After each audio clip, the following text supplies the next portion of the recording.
हाय बच्चों, सभी के क्लासेस में स्वागत है। जो बच्चे हमारे चैनल को लाइक और सब्सक्राइब नहीं किए होंगे, जल्द इस चैनल को लाइक और सब्सक्राइब कर लीजिए। आज हम पढ़ेंगे कक्षा 10 की गणित चैप्टर 14 सांख्यिकी। मैंने पिछले वीडियो में क्वेश्चन 1, 2 और 3 में लाइक कर दीजिएगा, ठीक है ना। चलिए हम बढ़ते हैं क्वेश्चन नंबर 4। ये चैप्टर बहुत ही आसान है, बहुत ही ईजी है, ठीक है ना। चलिए क्वेश्चन नंबर 4 क्या कह रहा है, पहले हम उसको पढ़ लेते हैं, उसके बाद हम सॉल्व करते हैं। चलिए क्वेश्चन नंबर 4 है कि किसी अस्पताल में एक डॉक्टर द्वारा 30 महिलाओं की जांच की गई और उनके हृदय स्पंदन की प्रति मिनट संख्या नोट करके नीचे दर्शाए अनुसार संक्षिप्त रूप में लिखी गई एक उपयुक्त विधि चुनते हुए इन महिलाओं के हृदय स्पंदन की प्रति मिनट माध्य समझिए, ठीक है ना। ये हमारा दिया है हृदय स्पंदन की प्रति मिनट संख्या इतना है और संख्या इतना है, ठीक है ना। हम इसको क्या करेंगे, यहाँ कर रहा है क्या कर रहा है कि उपयुक्त विधि चुनते हुए क्या करना है, यह हमको निकालना है। उपयुक्त विधि चुनते हुए हमको माध्य निकालना है। तो चलिए अब हम लोग इसका माध्य निकालते हैं क्वेश्चन नंबर 4 का, ठीक है ना।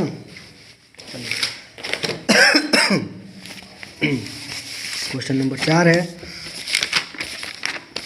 चलिए ये है क्वेश्चन नंबर 4। हमने क्या किया, मैंने CI को बुक से ही देख कर लिख लिया हूँ और जो बारंबारता F है उसको भी हमने बुक से देख कर लिख लिया हूँ यहाँ पे, ठीक। अब इसको ध्यान से समझिएगा बच्चों। तो यहाँ तक समझ गए होंगे आप लोग। ये बुक से मैं देख कर लिखा हूँ, यानी x का मान, ये मध्यमान किससे निकला जाता है, इसको जो कर हम क्या करते हैं, आधा कर देते हैं, यानी उसको 2 से भाग देते हैं, तो क्या होता है, ये मध्यमान निकल जाता है, ठीक है ना। उसके बाद हम क्या करते हैं, f का मान जोड़ दिया गया है, n बराबर 30 लिख दिया गया है, इसको सब जोड़ करके यहाँ पे टोटल कर दिया गया है। अब आता है बात f इंटू एक्स को, इसको किस तरह निकाला जाता है, f में x को क्या करते हैं, हम गुणा करा कर यहाँ लिख देते हैं, फिर इसमें इसका क्या करते हैं, गुणा करा के सम लिख देते हैं, ठीक है ना। उसके बाद लास्ट में क्या करते हैं, इसको हम क्या करते हैं, जोड़ देते हैं, यानी सिग्मा fx बराबर जोड़ करके यहाँ लिखेंगे 2277, ठीक है ना। इसको जोड़ा गया है तो इतना आया है। उसके बाद क्या होता है, मध्यमान निकालना है हमको, माध्य निकालना है, तो सिग्मा fx n, ये सूत्र है, ठीक है ना। ये हमारा सूत्र है। उसके बाद इसमें हम क्या करेंगे, मान भर देंगे 2277/30, इसमें इससे हम क्या कर देंगे, भाग देंगे, तो भाग देंगे तो आएगा 75.86, ठीक है ना। या हम लिख सकते हैं इसको अप्रोक्स में बदल सकते हैं, तो 75.9 भी हो सकता है, ठीक ना। ये भी आंसर हो सकता है, हम इसको भी लिख सकते हैं। इसको हम क्या किए हैं, अप्रोक्स में बदल करके 75.9 कर दिया हूँ, ठीक है ना।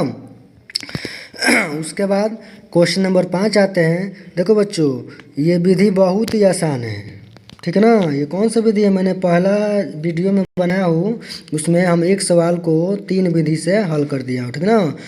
कल्पित विधि है, विचलन विधि है,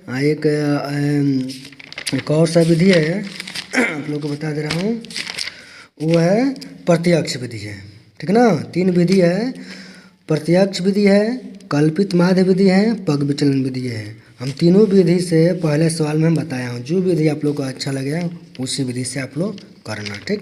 तब हम क्वेश्चन नंबर 5 को सॉल्व करते हैं। चलिए क्वेश्चन नंबर 5 है, पहले हम क्वेश्चन पढ़ लेते हैं। क्या कह रहा है क्वेश्चन नंबर 5, कह रहा है किसी फुटकर बाजार में फल विक्रेता पेटियों में रखे आम बेच रहे थे। इन पेटियों में आमों की संख्या भिन्न भिन्न थी।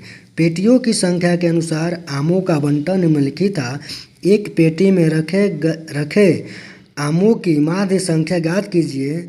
अपने माध्य ज्ञात करने की किस विधि का प्रयोग किया, ठीक है ना। तो ये क्वेश्चन नंबर 5 है। देखिए बहुत अच्छा ये क्वेश्चन है, ये एग्जाम में भी आ सकता है। पहले यहाँ हम देख लेते हैं, CI प्रश्न से देख कर लिख दिया है, AF का मान भी प्रश्न से देख कर लिख दिया, ठीक है ना। इसमें देखिए 50 से 52 है, यहाँ 53 से 55 है, ये सतत नहीं है, ठीक है ना। तो हम क्या करते हैं, सतत करने के लिए इसको इसमें 50 क्या करते हैं, 50 में हम माइनस करते हैं 0.5, तो कितना आएगा 39.5। क्या करते हैं 0.5 जोड़ देते हैं, तो यहाँ 5.5। इस तरह को सब करके कर सकते हैं, नहीं तो आंसर इतना ही आएगा। ठीक है ना, तो हम पहले इसको जिस विधि से हम कर रहे हैं उसी रूल से इसको करेंगे। ठीक है ना, चलिए तो किया जाए। इसको क्या किया गया है, इसको जोड़ के यहाँ पे लिख दिया गया है एफ का मान टोटल 400 हुआ है। एक्स का मान कैसे निकालते हैं आप लोग को सब मालूम ही होगा। 50 52 को जोड़ देंगे, इसको हम आधा कर देंगे, तो हमारा ये एक्स का मान ये निकलता जाएगा। ठीक है ना, चलिए अब यहाँ पे क्या करते हैं एफ इंटू एक्स, यानी 51 में 15 से गुणा कराएं या 15 में 51 से गुणा कराएं। ठीक है ना, 765 आया है।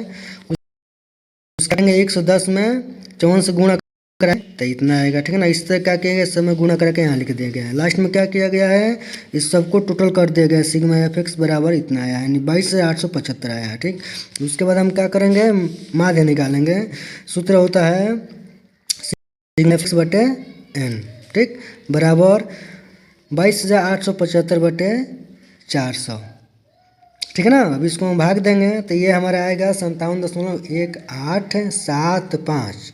इसको आप अप्रोक्स में चेंज करना चाहते हो तो चेंज करके इसका आंसर लिख सकते हो 57.19। ठीक है ना, प्रश्न में क्या कर रहा है यह कि माध्य ज्ञात करने की किस विधि का प्रयोग किया, तो आप लोग बताइए ये कौन सा विधि है, जल्दी जल्दी कमेंट में बताइए। हम लास्ट में बताएंगे इसको हमने किस विधि का प्रयोग किया, जल्दी बताइए।